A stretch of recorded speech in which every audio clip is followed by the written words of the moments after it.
Cette alliance existe parce que c'est par le Rwanda que le président Kabila est entré à Goma. Goma, qui est une ville occupée militairement par le Rwanda, tout cela me perturbe profondément et j'ai pu parler même de la nausée métaphysique qui s'était emparée de moi on va y lorsque arriver. j'ai entendu ce On va y discours. arriver. Oscar, je suis plus que déçu par le discours du président qui met le boisseau sur la responsabilité du Rwanda, du gouvernement rwandais dans la dévastation de l'Est de notre pays et qui relaie les discours prétextes du président Paul Kagame qui lui sert à justifier ses incursions, ses nombreuses incursions en territoire congolais, ses prédations des ressources économiques de la République démocratique du Congo, les massacres qui sont perpétrés par son armée pour opérer un nettoyage ethnique en faveur de sa politique expansionniste. Nous sommes restés là où Kabila nous a amenés. Honorable Lambert Mende, on vous colle ce que d'aucuns qualifient aujourd'hui la transhumance politique. Vous naviguez au bleu des vagues. Mais je vous informe que c'est le président Tshisekedi, le président Kabila qui nous a amenés à la coalition avec Tshisekedi. Alors quelle transhumance? Nous sommes restés avec Tshisekedi. Qui a transhumé? C'est ceux qui ont quitté Tshisekedi qui ont transhumé. C'est lui qui a permis de dénuder toutes les stratégies de Kagame. Donc ce n'est pas parce que tel ou tel va se mettre du côté de Kagame que le président Félix va plier. Non, je ne pense pas. Mesdames, Messieurs, merci de nous rejoindre dans votre magazine Questions d'actualité. L'actualité en République démocratique du Congo, c'est cette récente sortie médiatique après 6 années de silence du président honoraire et du sénateur à vie Joseph Kabila Kabange, qui est sorti de son silence de la manière dont vous connaissez. Il a parlé de la gouvernance, il a parlé de la situation sécuritaire, il a même proposé des pistes de solutions pour la sortie de la crise qui secoue, la crise sécuritaire bien sûr, qui secoue la République démocratique du Congo. Pour en parler avec nous sur ce plateau, l'honorable Lambert Mende Omalanga, plusieurs fois ministre du gouvernement de la République. Il a été élu dernièrement député national de la circonscription de Lodja. Il est actuellement président du parti politique Convention des Congolais Unis, CCU, parti lumumbiste. Lambert Mende, bienvenue. Merci et bonsoir. Vous avez suivi autant que nous la sortie médiatique de Joseph Kabila Kabange, l'ancien président de la République, et aujourd'hui sénateur à vie, un discours de près de 45 minutes. Il a fait le tour d'horizon de la situation sécuritaire, politique et même économique de la RDC. Je voudrais avoir de prime abord votre commentaire. Je dirais simplement que c'est un droit pour chaque citoyen congolais et de surcroît ancien président de la République d'exprimer un point de vue, quel qu'il soit, sur la situation que traverse notre pays depuis, on va dire, ces 30 dernières années et qui impacte de manière très négative la vie quotidienne des habitants de ce pays. Donc pour moi, c'est un exercice normal d'une liberté démocratique. Ce qui est en cause dans le commentaire que je me suis permis d'en faire, c'est le contenu. Puisque comme citoyen congolais aussi, j'ai le droit de prendre position par rapport aux positions que prennent tous les autres citoyens. Et vous estimez qu'il y a des vérités, des contre-vérités dans son discours? Il y a des symboliques qui me troublent, je dirais comme ça. Vous savez, le discours d'un ancien président de la République n'est pas un discours d'un Congolais lambda. C'est le discours d'une personnalité qui a eu à incarner l'ensemble de la population congolaise pendant 2 mandats. Il a fait 18 ans pour vous. Et avant cela, quelques années, avant qu'il y ait eu des élections en 2006, pendant 18 ans, le président Joseph Kabila a été l'incarnation, la représentation de la nation congolaise. Donc ce n'est pas n'importe quel citoyen. Son message, son discours pèse lourd. Il est lourd de signification et il est important que lorsque sa quintessence est questionnable, que des citoyens comme moi, de simples citoyens, des élus comme moi, nous puissions y réfléchir, donner notre propre lecture. Justement parce que vous dites que son discours pèse lourd, je m'imagine, c'est que vous a poussé à adresser une lettre ouverte à Joseph Kabila Kabange. Vous lui reprochez un certain nombre de choses. Qu'est-ce qui vous a poussé justement à adresser cette lettre ouverte? Il y a quelques points qui me paraissent questionnables dans le message que le président Kabila a adressé aux Congolais le 23 mai 2025. J'étais moi-même à Lubumbashi ce jour-là et j'ai été frappé par certains aspects que je trouve questionnables dans le discours qu'il a prononcé. Le premier aspect, c'est la minoration ou la banalisation de ce que moi je considère comme le danger primordial qui pèse sur la sécurité, le vivre ensemble, l'avenir et le devenir de la République démocratique du Congo, et qui est la menace sécuritaire que fait peser sur le Congo et les Congolais l'agression militaire du gouvernement rwandais. Vous voulez dire contre que notre dans son pays, discours, en et aucun dont endroit, on ne il n'a trouve cité, aucune trace. il n'a cité nulle part ailleurs le Rwanda. C'est ce qui m'a frappé.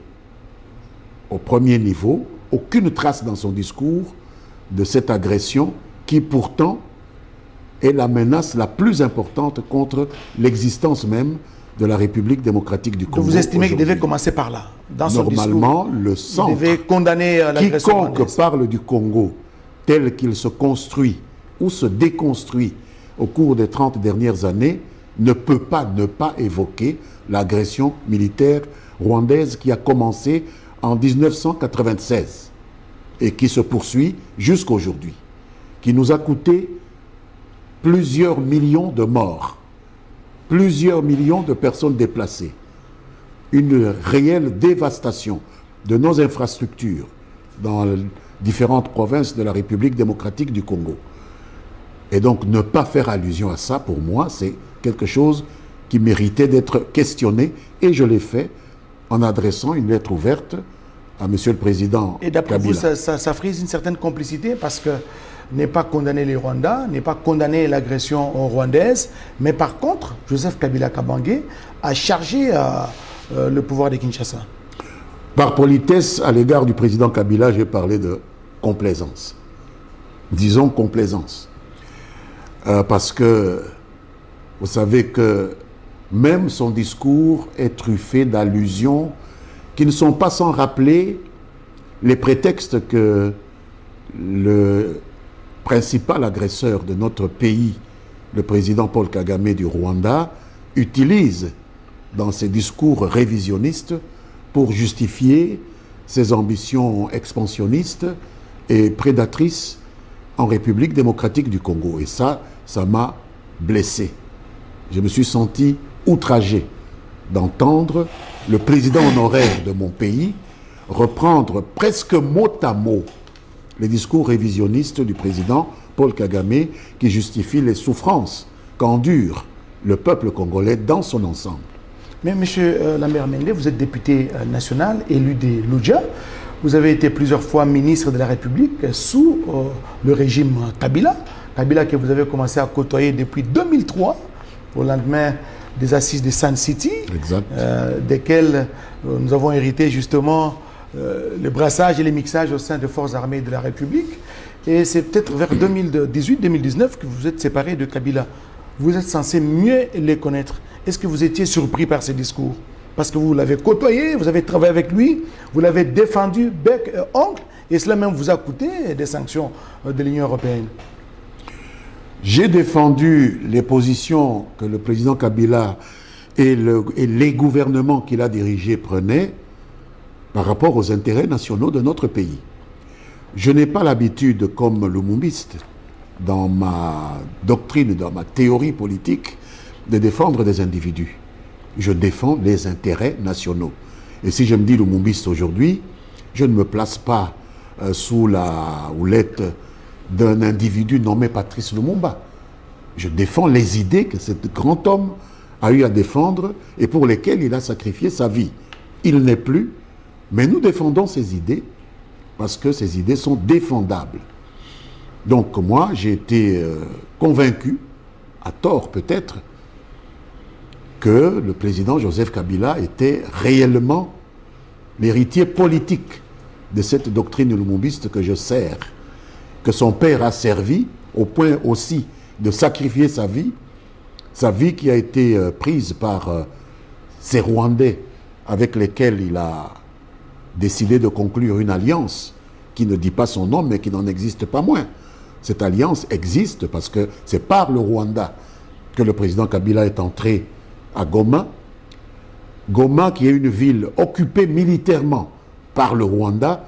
Tout cela me perturbe profondément et j'ai pu parler même de la nausée métaphysique qui s'était emparée de moi lorsque j'ai entendu ce discours. On va y arriver, nous allons parler de cette nausée métaphysique, mais peut-être une question de curiosité. Est-ce qu'aujourd'hui, vous, Lambert Mende, qui avez travaillé aux côtés de Joseph Kabila, vous avez été plusieurs fois ministre, je l'ai dit, vous avez mérité la confiance du président honoraire, vous avez été aux hydrocarbures, vous avez été ministre de médias, vous avez beaucoup travaillé pour la République. Est-ce que vous vous sentez un peu trahi dans votre confiance, dans votre amour propre, et est-ce que vous vous déclarez aujourd'hui déçu de ces revirements à 80 degrés de Joseph Kabila, qui était à l'époque, qui considérait le Rwanda comme ennemi numéro 1 de la République, à l'époque? Oscar, je suis plus que déçu par le discours du président qui met le boisseau sur la responsabilité du Rwanda, du gouvernement rwandais dans la dévastation de l'Est de notre pays et qui relaie les discours prétextes du président Paul Kagame qui lui sert à justifier ces incursions, ces nombreuses incursions en territoire congolais, ces prédations des ressources économiques de la République démocratique du Congo, les massacres qui sont perpétrés par son armée pour opérer un nettoyage ethnique en faveur de sa politique expansionniste sur certains espaces de l'Est de la République démocratique du Congo. Donc plus qu'une déception, c'est une impression un goût amer qui s'est emparé de moi à entendre celui que j'ai toujours considéré comme un allié naturel des lumumbistes que nous sommes, prendre fait et cause pour celui qui aujourd'hui incarne tous les malheurs qui se sont abattus sur la République démocratique du Congo. Honorable Lambert Mende, dans votre lettre adressée à Joseph, lettre ouverte, adressée à Joseph Kabila Kabange, le sénateur à vie, vous dites que sa communication a créé à vous une sorte de nausée, vous l'avez dit tantôt, une nausée métaphysique. Qu'est-ce que vous voulez dire par là? La nausée, c'est une envie de vomir. Et la métaphysique, vous savez, c'est la science qui étudie la connaissance de l'être. D'où vient l'esprit qui fait parler un être, qui fait agir un être humain? Je me suis trompé du tout au tout lorsque j'entends la personne que je considérais comme, pendant des années, comme celui qui prenait le flambeau de notre lutte pour défendre l'intégrité de notre pays, notre lutte pour défendre notre souveraineté, qui était mise à mal par le président Kagame et son gouvernement, prendre fait et cause pour le président Kagame et son gouvernement à cause d'une dispute domestique.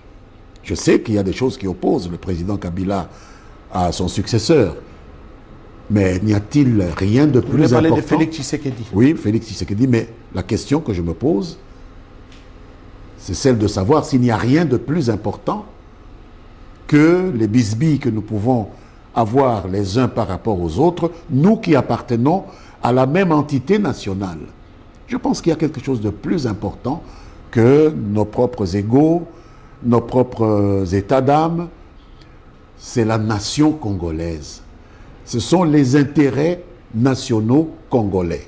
Et là, je me rends compte, en écoutant le discours du président Kabila, que ces intérêts nationaux sont plus ou moins marginalisés par rapport au sentiment qu'il peut, de droit, exprimer.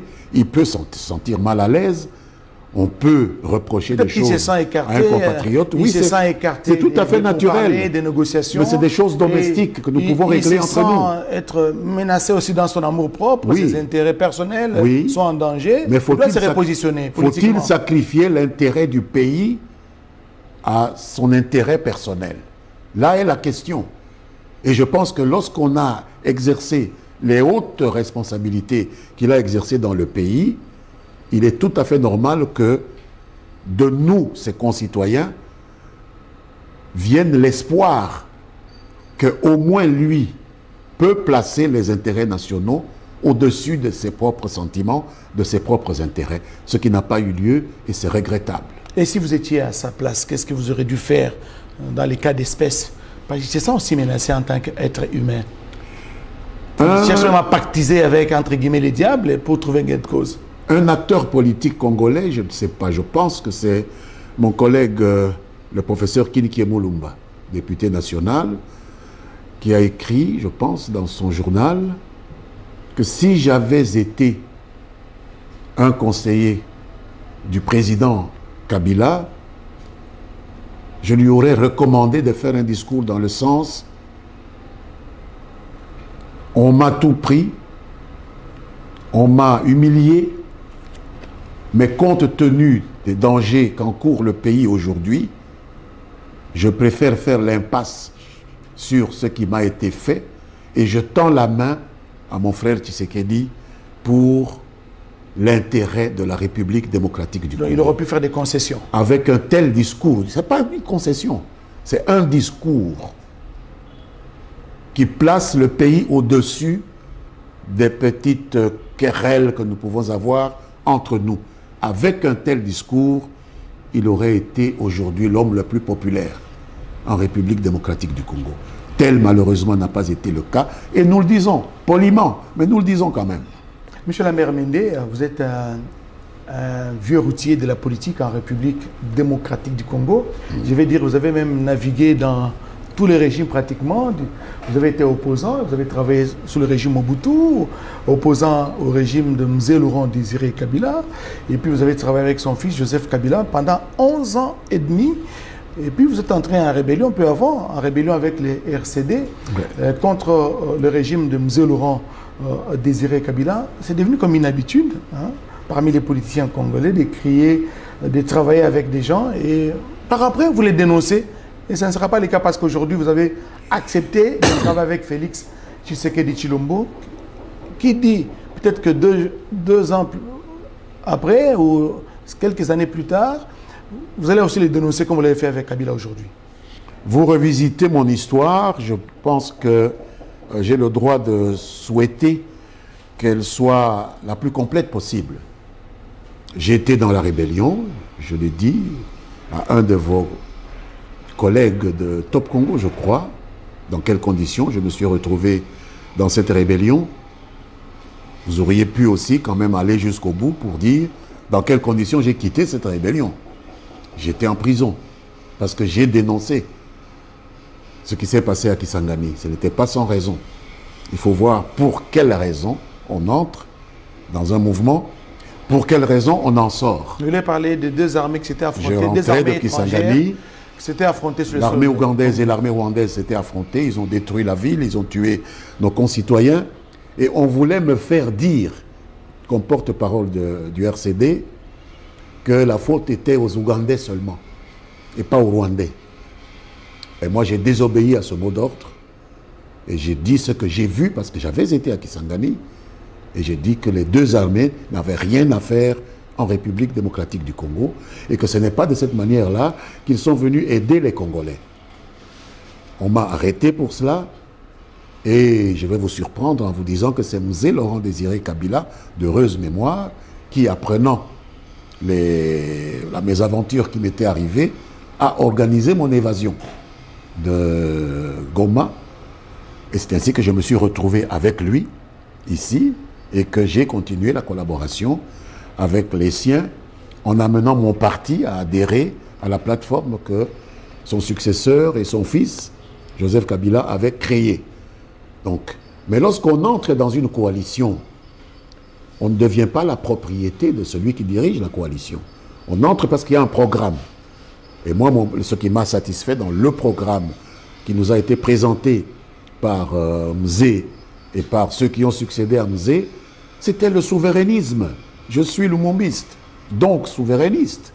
Et ils avaient un programme souverainiste. Donc rien ne pouvait m'empêcher de me retrouver avec eux au service de la nation. Et mon adhésion à une coalition dirigée par Félix Tshisekedi n'est pas de mon fait. J'appartenais au FCC. Et c'est le FCC dans son ensemble qui a été amené par Joseph Kabila à coopérer avec Félix Tshisekedi. Souvenez-vous, ce n'est pas des adhésions individuelles qui ont été faites. Nous avons fait un gouvernement d'union. Kabila avait des ministres dans son gouvernement. Il avait même un premier ministre. Et quand les FCC a été déboulonné, directement vous êtes allé... Non, pas allé. Lorsque il y a eu un problème entre Joseph Kabila et Félix Tshisekedi, certains d'entre nous ont décidé de quitter la coalition. Certains d'entre nous, le plus grand nombre, avons décidé de rester dans la coalition. Donc nous ne sommes allés nulle part, monsieur. C'est ceux qui ont quitté la coalition qui sont allés ailleurs. Nous, nous sommes restés dans la coalition. Et c'est dans cette coalition que Félix Tshisekedi a créé l'Union sacrée de la nation où nous nous trouvons toujours. Mais on vous colle... Nous serions allés où? Nous sommes restés là où Kabila nous a amenés. Honorable Lambert Mende, on vous colle ce que d'aucuns qualifient aujourd'hui la transhumance politique. Vous naviguez les vagues. Mais je vous informe que c'est le président Tshisekedi, le président Kabila qui nous a amenés à la coalition avec Tshisekedi. Alors quelle transhumance? Nous sommes restés avec Tshisekedi. Qui a transhumé?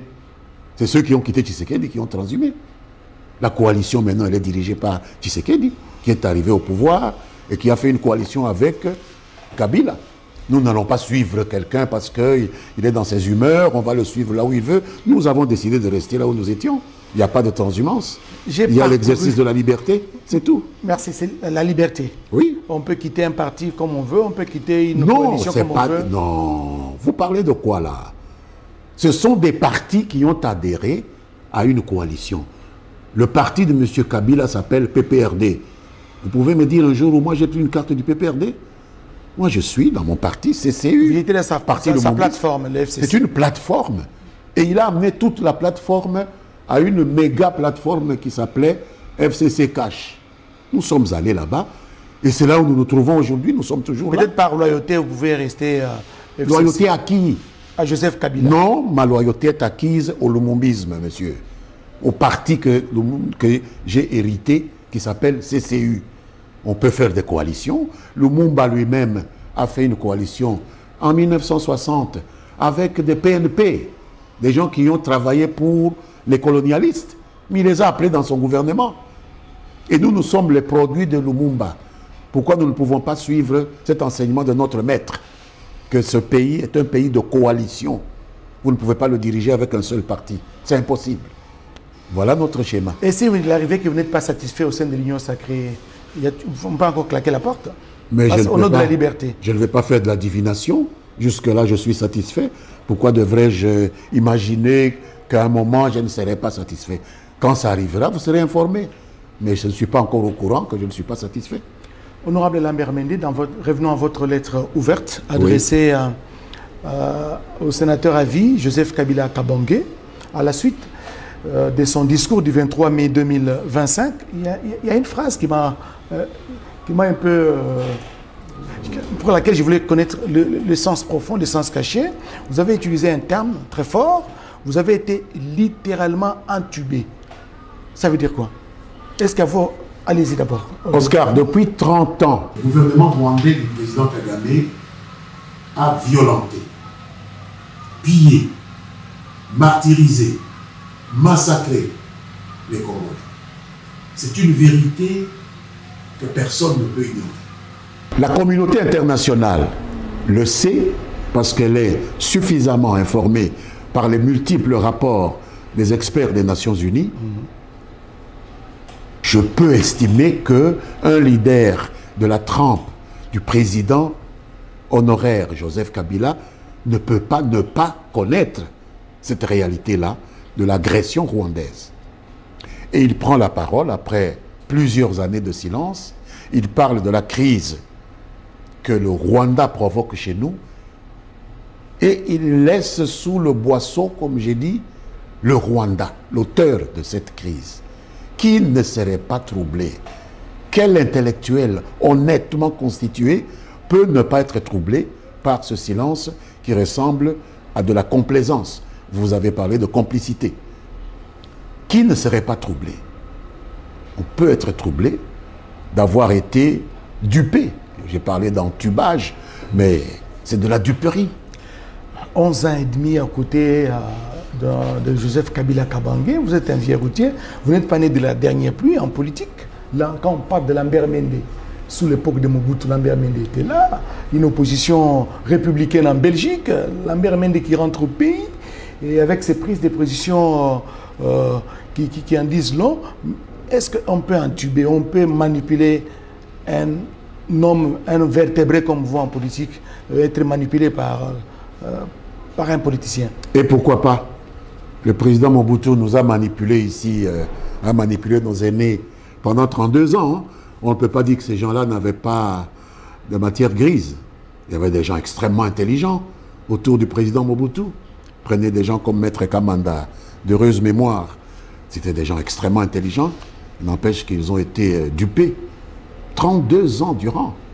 Peut-être que moi, j'ai l'avantage de m'en rendre compte peut-être après... 18 ans. Non, pas 18 ans. Je n'ai pas collaboré avec le président Kabila pendant 18 ans. C'est entre 2003 et 2018. Donc, ce n'est pas 18 ans. Donc, c'est tout à fait normal. On peut être manipulé. L'essentiel, c'est de le reconnaître et de dire assez, c'est assez. Et vous les regrettez. D'attirer l'attention que on regrette que les choses se soient passées de cette façon-là. Mais vous avez été quand même sanctionné, ça, vous n'avez pas parlé de ça. Vous avez été sanctionné, vous avez été sur la liste des sanctions. Pendant 3 ans. Pour aller dans l'espace Schengen et tout. Ce n'est pas seulement de ne pas aller dans l'espace Schengen qui peut me poser problème. Moi, j'ai été pendant 10 ans là-bas, j'ai terminé mes études là-bas. Ce n'est pas d'être là-bas qui cause problème. C'est cette mort sociale qui s'ensuit. Savez-vous que pendant toute cette période de 3 ans au cours desquels j'étais mis sous sanctions ciblées européennes, je n'avais même pas le droit, étant ministre dans mon pays, d'avoir un compte dans une banque congolaise. Savez-vous cela? Que moi, ministre de la communication, porte-parole du gouvernement, j'avais dans mon ministère un personnel d'une 60aine d'agents, à commencer par le directeur de cabinet jusqu'au huissier. Tous ces gens avaient leur compte en banque, ils touchaient leur argent normalement, sauf moi, le ministre. Vous étiez dans les Maboko Bank. Le comptable devait venir avec les Maboko Bank pour me payer liquide. En liquide. Je ne pouvais pas envoyer de l'argent à mes enfants en Belgique parce que je n'avais pas le droit d'utiliser les réseaux bancaires, parce que les banquiers congolais étaient dans leurs petits souliers, parce que sinon on va les sanctionner par les banques européennes. Dans mon propre pays. Tout ça parce que vous défendez les intérêts nationaux. Moi, un souverainiste, ministre en exercice, est-ce que vous vous rendez compte de ça? De ce que ça pouvait me faire? Je l'ai supporté parce que j'estimais que c'était pour la bonne cause et que celui avec qui je travaillais me l'avait demandé et j'étais loyal, je devais le faire. Et je découvre aujourd'hui que nous n'avons pas la même lecture des enjeux auxquels notre pays a à faire face. Et ça m'attriste énormément. Je voudrais avoir la même compréhension que vous. Oui. Dans votre lettre ouverte, vous avez parlé de ces ralliements justement de Joseph Kabila Kabange au Rwandais parce qu'il ne les cite pas, un ralliement tacite, et vous dites que pour lui c'est une façon de cracher sur la mémoire de M. Laurent Désiré Kabila. Écoutez, un peuple sans mémoire est un peuple qui meurt à petit feu. Laurent Désiré Kabila fait partie de l'histoire de notre pays. Laurent Désiré Kabila fait partie des héros nationaux que nous vénérons aujourd'hui, à côté de Patrice Lumumba, de Simon Kimbangu. Nous savons qui a assassiné Laurent Désiré Kabila. Nous connaissons les auteurs intellectuels. Nous n'allons pas nous Vous voulez satisfaire. parler du Rwanda? Nous n'allons pas nous satisfaire des auteurs matériels et tout ça. Vous voulez parler du Rwanda? Oui, parce que le Rwanda a revendiqué cela. Nous avons suivi le président Kagame à la télévision dire que Kabila avait dépassé de certaines lignes rouges qu'il place je ne sais où et que ce qui lui est arrivé était bien mérité. Alors comment comprendre qu'un président congolais, même s'il n'était pas le fils de Laurent Désiré Kabila, peu importe, les problèmes des relations entre parents-enfants, c'est pas ça qui nous intéresse maintenant. Qu'un président congolais, un ancien président congolais, puisse faire de la complaisance vis-à-vis du Rwanda, qui n'a jamais fait acte de pénitence par rapport à cet acte grave, non seulement d'assassiner un président congolais en exercice, mais d'occuper militairement des pans entiers de l'Est de la République démocratique du Congo, de continuer à piller, jusqu'au moment où nous parlons, les ressources économiques de la République démocratique du Congo, de déplacer massivement des populations pour le grand remplacement par des populations qui sont excédentaires dans son pays, et vous allez vous mettre sous la protection d'un tel régime, d'un tel leader, pour venir défier votre successeur pour des raisons de votre propre amour-propre, comme si le pays était moins important que l'amour que vous avez pour vous-même. Non, ça c'est inacceptable. Ce n'est pas tolérable.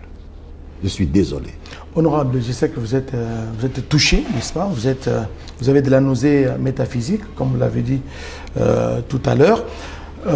Honorable, je voudrais, de par vos analyses, parce que vous avez suivi méticuleusement les discours de Joseph Kabila, un discours de 45 minutes, lu de quelque part.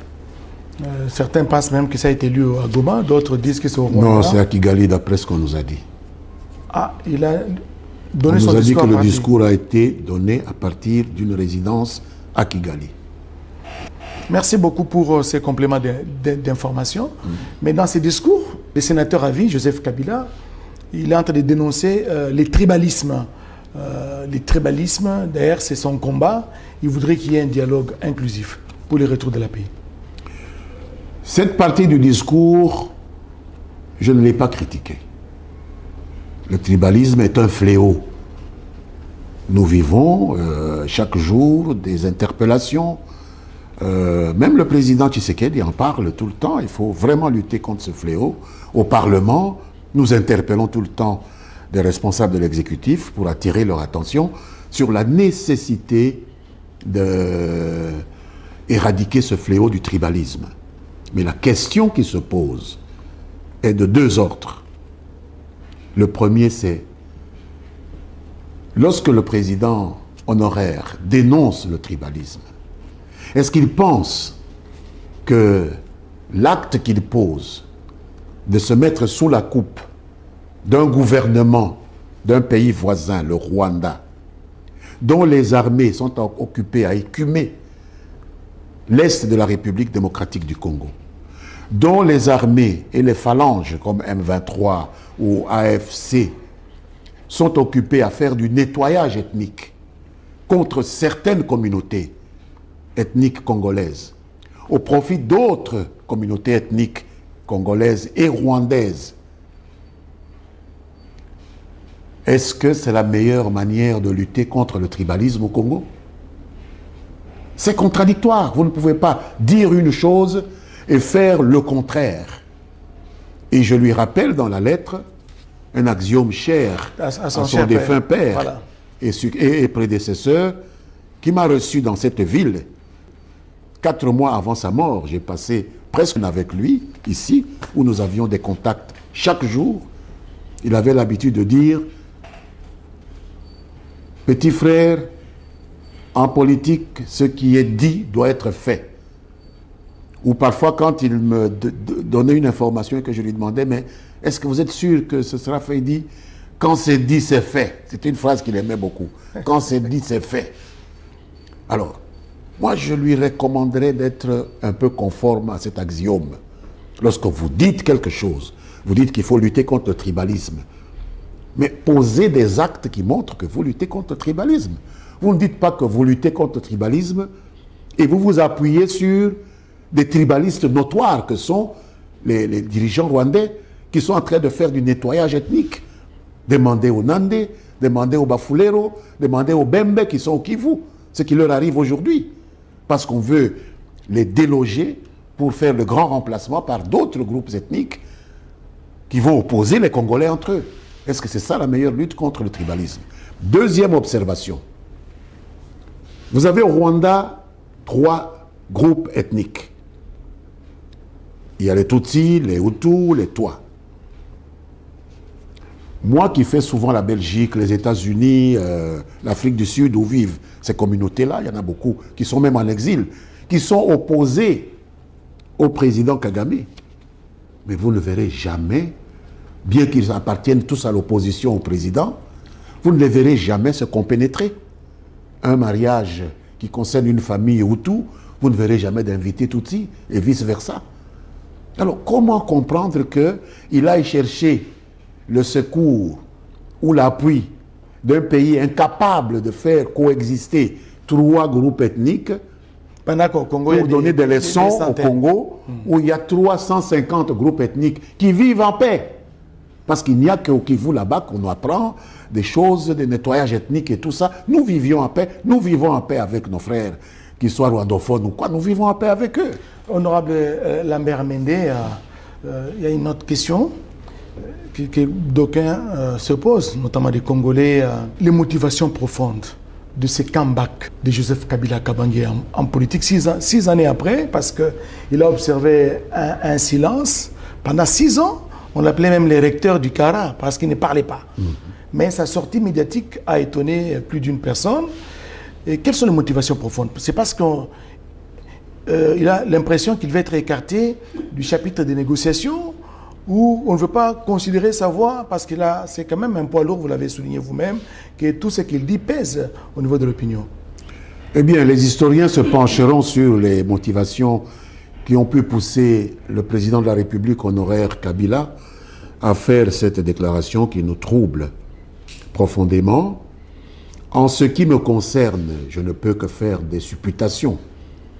La première étant que il y a cette plaie d'amour-propre, apparemment, qu'il ne parvient pas à maîtriser et qu'il place au-dessus des intérêts nationaux congolais. Vous voulez parler de son ego. Voilà, l'ego.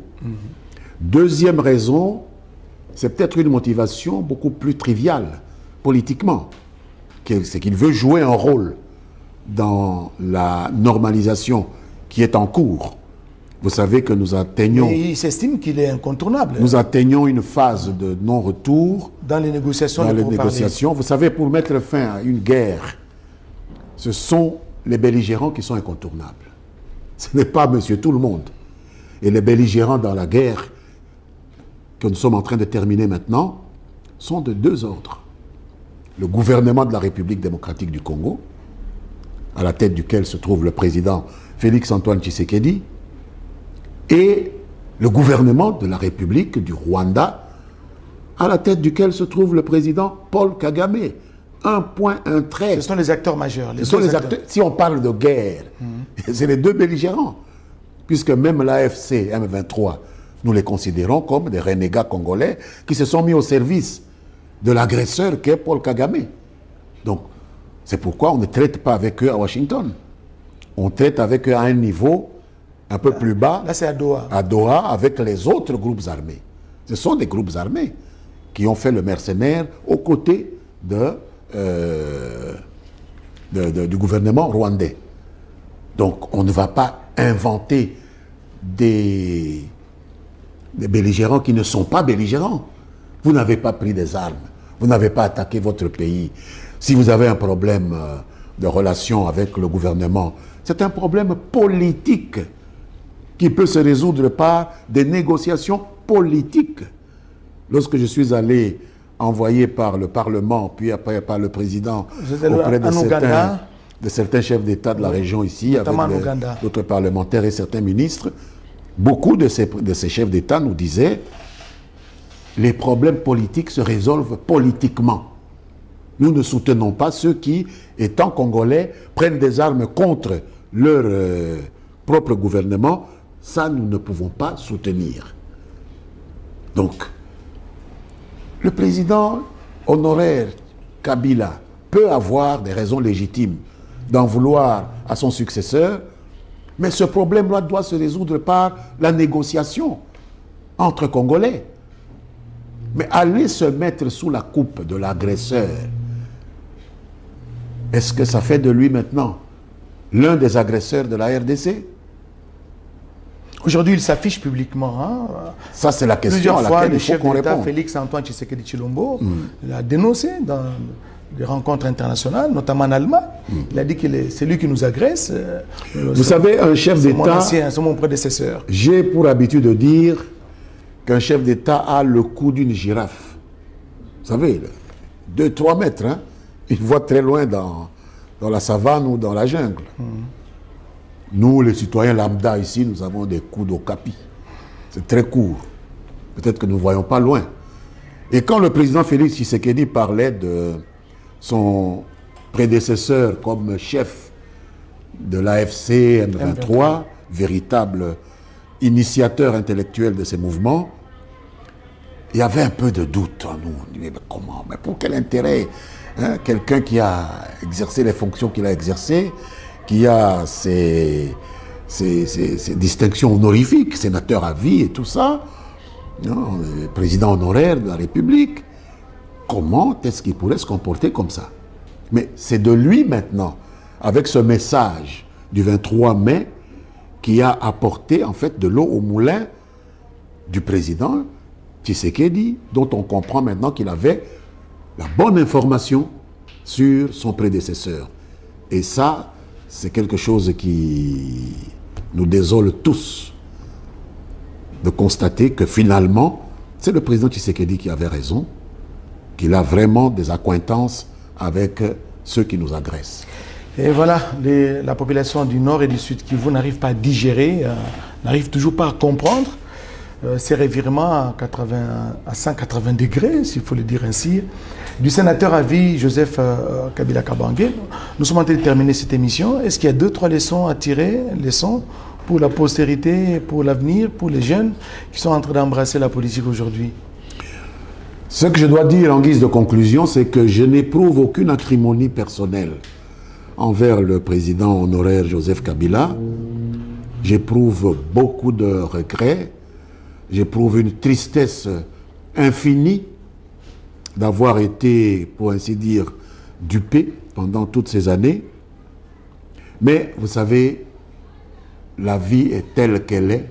Nous ne pouvons pas accepter un narratif qui dépossède notre peuple de sa mémoire. Les choses sont ce qu'elles sont. Le discours a été prononcé. Le Rwanda est ce qu'il est. Il est dans notre pays, en train d'occuper militairement notre pays, la partie est du pays. Le président honoraire est à Goma. Il y est entré par le Rwanda. Donc, c'est des choses qui sont aussi évidentes que le nez au milieu du visage. Vous ne pouvez pas changer. Donc, nous ne pouvons que dire ce que nous disons. Nous ne pouvons que regretter ce que nous sommes en train de regretter et appeler tous ceux que le discours du président honoraire ont pu peut-être convaincre à se rendre à l'évidence que le véritable danger qu'encourt notre pays aujourd'hui a pour nom l'agressivité du Rwanda. Et que tout autre problème qui se pose au pays, et Dieu sait s'il y en a, il y en a. Il y a un problème de gouvernance, il y a un problème de tribalisme qui concerne tout le monde. Hein, les gens regardent toujours ceux qui dirigent, mais ça concerne tout le monde. Il faut un nouveau paradigme dans notre vie, dans notre vivre ensemble. Mais ces problèmes-là, ce sont des problèmes que nous devons résoudre entre nous. Donc la solution, c'est un dialogue inclusif. sous l'autorité de ceux à qui nous avons donné mandat de nous représenter. Celui à qui nous avons donné mandat de nous représenter. Et dont le nom aujourd'hui est Félix Antoine Tshisekedi Tshilombo. On l'aime, on ne l'aime pas, c'est lui qui a reçu le mandat de nous représenter. Jusqu'en 2028, on a encore 3 ans. Il faut que ce soit lui qui pilote ces discussions-là. Il ne sert à rien d'aller chercher à lui forcer la main en allant vers l'agresseur ou ceci, cela. Il a déjà suffisamment montré son courage. Il a affronté ces gens-là. C'est lui qui a permis de dénuder toutes les stratégies de Kagame. Donc ce n'est pas parce que tel ou tel va se mettre du côté de Kagame que le président Félix va plier. Non, je ne pense pas. Il nous a déjà suffisamment montré qu'il avait du chien, comme on dit, et qu'il est capable de porter sur ses épaules les désidératas du peuple congolais. Honorable Lambert Mendo Malanga, il ne me reste qu'à vous dire sincèrement merci. C'est moi. De vous être prêté à mes questions. Mesdames, Messieurs, merci de nous avoir suivis et bonne suite de programme sur votre télévision.